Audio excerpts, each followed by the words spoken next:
My 17F stepmother Jane is a wonderful, wonderful woman. She and my father got married when I was 4, and she's been a rock in my life ever since. My mother was always my primary caregiver, but up until that point her relationship with my father was acrimonious and I basically never saw him. Jane was the reason they developed a stable co-parenting relationship. She encouraged everyone having a good relationship with each other and was always there to support me and my mom when things got rough. Jane was always a really hard worker. When she met my dad, he was living out of a hotel and my mother was doing everything in her power to keep me away from him because she was petty and angry that their relationship didn't work out. Meanwhile Jane had a great job, a nice house, helped my dad get back on his feet, negotiated a visitation schedule with my mom, who hated her for a long time, and made sure my dad sent us money every week because neither one of them could afford an attorney to negotiate child support payments. Jane had no reason to do any of these things, but as I got older she made it clear that she loved me as much as she loved my half-brothers who were born a few years later. I even have my own room in her house because at the time we lived with my grandparents, various boyfriends of my mom, and Jane felt that I needed a more stable environment than that. She's like the opposite of the evil stepmom. When I was 15, Jane won a big lawsuit against an airline company and got awarded upwards of $1 million. She used the money to build sizable trust funds for me and my brothers so that we would be taken care of later in life. Despite having a lot more money she still wanted to live a fairly modest life, so she paid off the house she has and has been living there ever since with my dad. Sure, she bought a new car and they went on a nice vacations, but she didn't blow all her money on stupid things, which I respected. About a year ago, things started getting really weird. Whenever I saw Jane she seemed to look sicker and sicker, but no one would tell me or my brothers why, even though I know they knew. All we knew is that she was at the hospital a lot.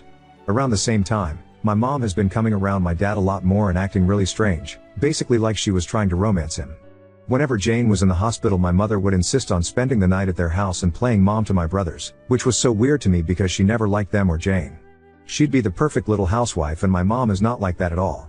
It was super fake. Worst of all, my dad started falling for it. I'm not stupid, I'm pretty sure they were sleeping together. I tried to shield my brothers from it, but they're not dumb either. I tried talking to my dad too, but he insisted it wasn't like that. Then a few weeks ago, my mom started talking about all the places she'd like to visit, how she wanted a new car and was looking to invest. Which is weird because my mom has been a bartender her whole life and has lived paycheck to paycheck since before I was born. She was acting like she was about to get a lot of money, which started to make me really suspicious. Between Jane being sick and my mom acting all nouveau riche, I had a lot of questions. Finally I decided to visit Jane in the hospital and ask her about my trust fund. I found out that if anything happened to her, that my dad would inherit all the money including full control of the trust for me and my brothers. She asked me why I was so interested in the trust fund, so I told her what's going on with my parents and how my mom has been acting with my dad. I didn't want to, but after everything she did for me, she deserved the truth. It really hurt me to break her heart like that, especially once I found out that she was basically in hospice at this point because of irreversible kidney failure. She's only got a few more months. We both cried so much. Then, 2 days ago everything came to a head. My mom stormed in furious and started arguing with my dad. Apparently Jane met with her lawyer and changed the trust so that my dad would get nothing and all of the trusts would be controlled by my step-aunt. She demanded to know how Jane found out about their relationship and I came out and told them that I told Jane everything. I told them that if they wanted to play stupid games they would win stupid prizes and that I wasn't going to let them screw Jane over after all the help she gave my family when she didn't have to. My mom slapped me and my dad just looked so defeated.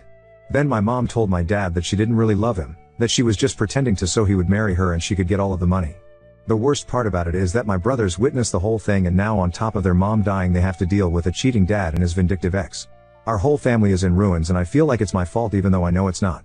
Yesterday I visited Jane again and told her about the fallout. She apologized and said that she had to dissolve my trust fund to make sure my mother didn't get a hold of the money, but that as her oldest I will inherit the house/property after she is gone and that's worth more than the other 2 trust funds combined. My father won't get anything because she's going to divorce him before she dies, and honestly I'm happy for her. She made me promise to take care of my brothers and told me that once I turn 18 this summer I can kick my dad out of the house if I want to. And I fully plan to do that BTW. I haven't talked to my dad since and I can't even look at my mom. I can't believe they would conspire to do this to Jane after all this time. Just proof that they deserve each other and I'm embarrassed that they're my parents. Once I turn 18 I'm going to cut my dad out as much as I can and cut my mom out completely. I hope she rots. Meanwhile I'm going to try and be at the hospital as much as I can until Jane passes away. Anyways, I just needed to vent. I'm really messed up about the whole thing and I feel super betrayed, although I can't even begin to imagine how Jane feels. I'm gonna be so fed up when she dies. I can't even think about that right now. But at least she's not surrounded by people who just want to bring her down. Update 1. Jane is still alive and doing surprisingly well considering the circumstances. She's always been a fighter, and although her disease has been progressing, she's keeping a positive attitude with everything that is going on. She says she's grateful that she was able to see everyone's true colors before she passed so she could go into the next life knowing the truth. We have become so unbelievably close in the past few months, and it's getting harder and harder to know that she's getting close to the end. She doesn't ever talk about it though, and I know it's because she doesn't want to hurt me, but we both know the situation, so we're just making the best of our time. I'm also not being completely transparent about all of the drama at home, but TBH, I don't think she needs to hear all of that. We did end up having that surprise celebration of life that I planned. A lot more people showed up than I thought, but they all got an Airbnb near the hospital where Jane is, and we were able to take her out and spend some time at the lake near the facility.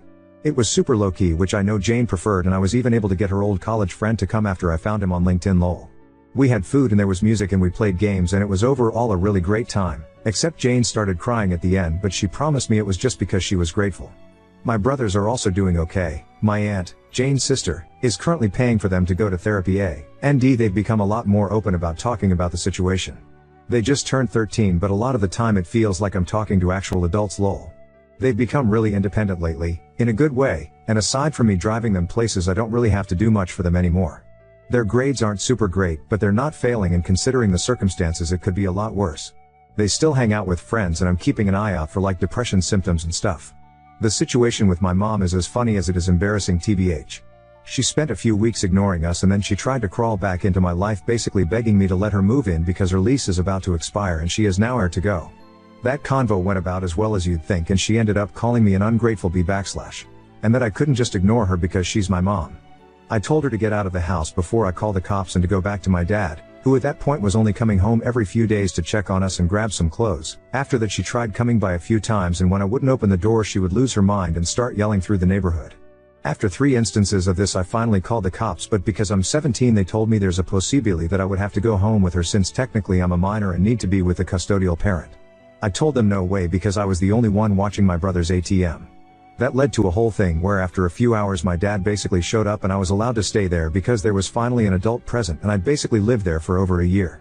After that the cops firmly told my mom that if she keeps showing up and causing drama, my neighbors confirmed that she'd been there a few times screaming, that they would arrest her for trespassing since technically it was Jane's house and not hers. She left and hasn't tried coming to the house anymore, but for a while she would call me constantly telling me I owed her and all kinds of stuff. She's now blocked on everything, and anything she needs to say to me gets filtered through my dad. As for my dad, well, since he's basically required to be here for another 2 months until I turn 18, we've basically just avoided each other. It's not too bad though, because I've been heavily relying on guilting him for everything to get my way. For example, he was going to contest the divorce, but I threatened to kick him out when I turn 18 if he does that, so he just signed all the paperwork for a quickie divorce and is basically doing whatever Jane tells him to do.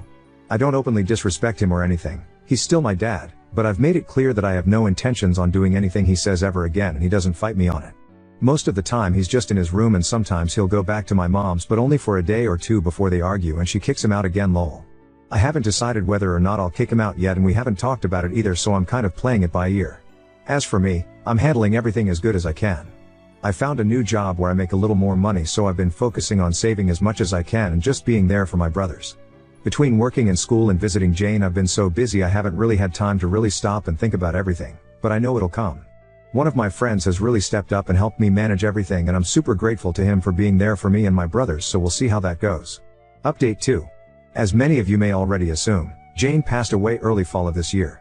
It was very traumatic and sudden, but the silver lining is that she exceeded every doctor's expectation for her life, and when she did go, she was surrounded by family, including me, my brothers, and my dad. She was on palliative care and felt no pain except for a brief moment right at the end, and we are all very grateful for that. Towards the end Jane was physically pretty much done, but her mind was as sharp as ever. I took the advice of many of you here and recorded some voice notes for my brothers. I originally wanted to do video, but by the time we were able to do it we both decided they didn't need to remember her wrapped in tubes and in a hospital gown. She also wrote many letters for her friends, family, and even for me to open when I reached certain milestones. She gave me one to open right after she passed away, and while I won't share too many details, I can say with absolute certainty that she is and forever will be who I consider my mother without question. It was very, very emotional for everyone, and although it has been a few months I am still very heartbroken about her no longer being with us. She was a kind, gentle woman, and in my heart she is who I aspire to be. My brothers are obviously very hurt about our mom dying, but just like before they are taking it surprisingly well. They are still going to therapy both together and separately, and we have a lot of conversations whenever they feel like talking. We've always been close, but I feel like we're closer now. Even though I work, we hang out as often as we can, and I'm doing everything I can to be the support that they need. They don't know it, but I definitely need them as much as they need me, because they're the only ones I can really talk to about anything. Ironically, now that our family glue is gone, we're pulling together stronger than before. My dad and I mended the fences, so to speak. We went to a few therapy sessions together where he took full responsibility for his behavior, and I've forgiven him as much as I can, especially since he eventually started doing everything he could to be there for Jane at the end, even though they still went through with the divorce. He's still living with us and things are a little tense, but they're much better than before. He's my dad and I love him, but he was also broken by Jane's condition and he wasn't able to cope in a healthy manner. Her dying really brought some light into his eyes, so to speak, and now he's really stepping up to be the man he was supposed to be. A lot of people commented saying too little too late, but again, he's my dad, and for my own mental health I have chosen to forgive him. As far as I know, my bio mom pretty much vanished off the face of the earth when I turned 18. She tried a few times to convince me to let her live with us, but I wasn't having any of it. Even my dad told her he's officially done, and after we all blocked her on everything, she stopped reaching out. She doesn't have any relatives who talk to her, so I don't have to worry about that, but I did hear from people who follow her on Facebook that she has a new boyfriend that she's living with. I don't want to stalk her or anything, I really don't care. She hasn't come to me with any kind of apology, so TBH, she can get bent. It's a little hard for me to think that she'd just walk away the second I turned legal just because she didn't get any of Jane's money, but oh well, true colors and all that. Guess 18 years was too long to pretend to care. I'm just so angry with her, I don't want anything to do with her anymore. Maybe that will change one day, but I'm not holding my breath. As for me, I'm doing pretty okay. I decided to take a year before I start college to handle all of this bullshit, and I'm still at my same job, so I'm saving up money wherever I can. My friends have all been great supporters, and I'm so grateful for everyone, especially you Reddit folks, who have been checking in on me and making sure I'm okay. I'm taking things one day at a time, and that's been working great to keep my focused. My goal is to go to college next year and study journalism, but I'm playing it by ear. I can always go back to school, but right now my family needs me, and if that takes longer than a year, then so be it. Now on to second story. Wife repeatedly postpones intimacy due to exhaustion, leaving me alone in frustration, battling urges like a PRN addict seeking relief. My wife does a physical job. She has a lot of demand on her body. She is still breastfeeding our baby, she does hours of physical labor every day, and by the end of the day she is beat. I've tried to be understanding, especially having an almost 2-year-old, and not bother her for sex. She's never been the most sexual person, and as the years have gone on, her libido dwindled a lot. She preferred to just offer head as often as she felt like it, which worked for me. But now it's months in between. It's causing me to fall back into porn, which I hate and makes me depressed and shameful. We've talked about it 100 times. I don't like when I start to come off as whiny, so I try to be calm and reasonable, but I have needs. She has agreed to at least try, even one a week or once every 2 weeks. Months have gone by. I have to beg. It's fucking pathetic. I'm so lonely. I think about her so much that I'm sitting her with literal blue balls. She said I'd get some last night, but the baby stayed up late. Now it's the next night, baby went to bed early, but she's conveniently fallen asleep again. I'm crawling in my skin, trying to fend off the urges like an addict. What the hell do I do? Update 1. After considering everyone's advice and reflecting, I had a big talk with my wife. Here's what happened. The deadbeat question. Midday I asked her if she felt I could be doing more with my son or house upkeep. She said she appreciated me asking but felt we had a good balance. Later that night I picked up dinner and read more comments. Decided to dig deep. Surprisingly, as I was getting out of the shower, my wife was waiting for me and asked if I wanted a BJ. She'd known I was wanting since Wednesday, but this was the first good moment with baby sleep and no massage work earlier in the day. I too, LD her everything. Apologized for not giving more non-sexual intimacy. Apologized for sometimes feeling frustrated and piling onto the demands for her. Asked if she was feeling okay in her own body. Surprise for me, she wasn't. She had something going on with her body that I didn't know about. So she's going to see a doctor about that thing.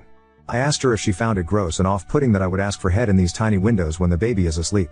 She said not at all, only that she feels guilty when doesn't feel up to it, but that it's okay to ask. Then the best part, we had a long chat about prioritizing both solo time and date time.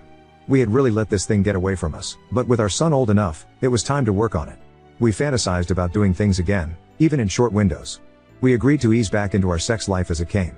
The second best part, she then gave me the deluxe blowjob package with all the fixins'. She still isn't ready to have her body touched sexually, so we stayed up to cuddle and watch a show. Thanks to everyone who told their stories and gave tough but true advice. Everyone that advised me to cheat, rethink your lives. People that pushed me to porn are like pushing beer to an alcoholic. I was clear it's not good for me. And people who had an axe to grind on me like in some slob deadbeat, I'm sorry truly that there are so many models of this in your life that it's the first thing you jump to. Me and a lot of men have to do better. Update 2. Vape, it's about to be 3 years without sex with my wife. I went to a strip club a few days ago and something strange happened. In post 1, I got beat up about pulling my weight in the household, about prioritizing non-sexual intimacy, and communicating well. In my second post, we sat down and had a game-changing conversation where I realized that my wife had a post-birth exacerbation of a pre-existing condition that made her lady parts. Not great. Since post 2, our lives have only gotten more busy and stressful. Our kid is more of a handful than ever and there are a variety of homeowner projects that are killing us. Feels like everything is broken around here and we're stressed. My kid is growing and sleeps in our bed, so I've moved to his bedroom for now. It honestly helps everyone sleep better for now, but needless to say, there is zero sex happening. But in post 2, wife said that while she wasn't ready for sex yet, she'd be as forthcoming with throwing me blowjobs when I needed them. I've tried to pick good moments. Never on days when she's working hard with her body.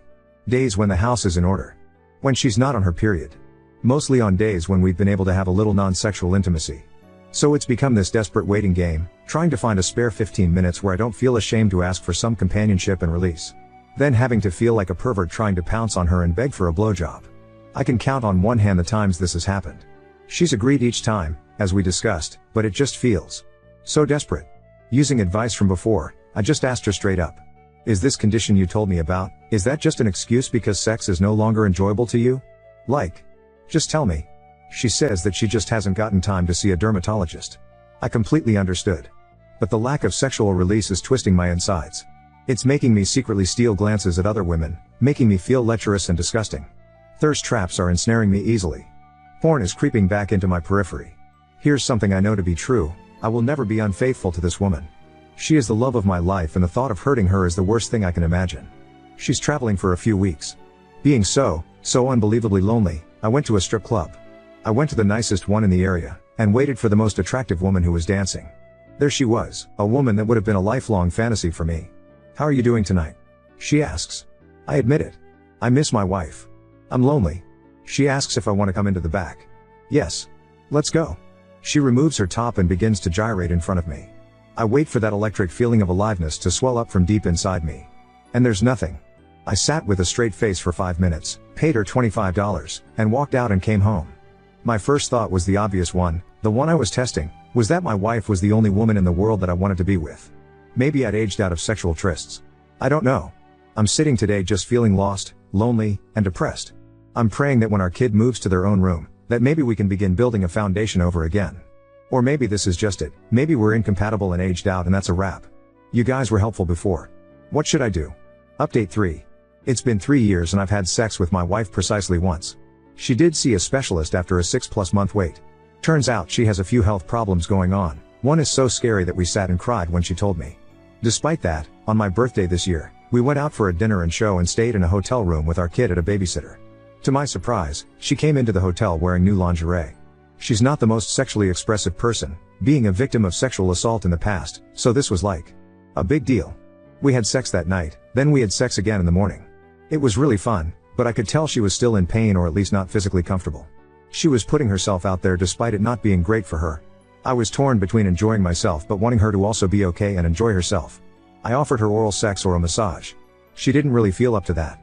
I think she really, truly feels not healthy in her own body. So, things are still not amazing in our sex life.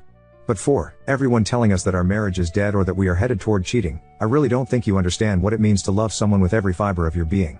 Do I wish we had more sex? I do. But would I trade that for spending every day by her side, raising our kid together, holding hands while we watch movies? I wouldn't. I don't really know exactly where to go from here. She feels like the medicines she's supposed to take have terrifying side effects. I'm not going to force her into that just so I can have sex with her. Yes, she's still tossing me maintenance blowjobs, but it's like once a month now. Our lives are super busy. I don't want to pile on her after an exhausting day of work. I'm going to talk to her about once or twice a week, but it really is hard. Between waking up to walk the dog, make breakfast, get the kid to daycare, work our days, clean the house, make dinner, pick up the kid, bath time, bedtime, and any spare time for personal projects, it's just fucking exhausting. So, who knows what to do now?